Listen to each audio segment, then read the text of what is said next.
We found that estimated costs of the Future Fighter Capability Project have significantly increased, and that the project faces several risks that could jeopardize the timely introduction of the new fleet. National Defense originally estimated that the project would cost $19 billion. The audit found that this figure was based on outdated information, and that by 2024, the projected costs had increased to $27.7 billion, almost 50% more than the original estimate. I would expect that once orders are placed for the jets, they will arrive as intended, but the government needs to be ready to receive them. I think that's my biggest concern here is the government needs to, or national defense needs to have a better focus on costs, on following and monitoring costs.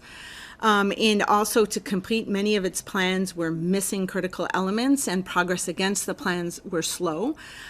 Risk mitigation measures were, in our view, more reactive than proactive. This is a really long project, and in order to be ready to receive those planes, something needs to happen to fill the gap for trained pilots and to have the infrastructure ready, because right now the interim measures are only going to see additional costs. I've just come back from a NATO meeting where I believe 30 of the 32 NATO partners are participating in the F-35 program.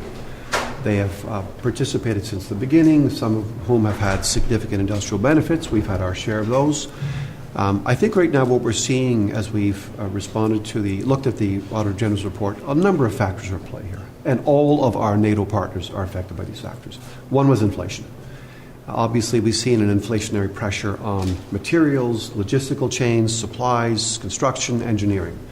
The second was, of course, the pandemic.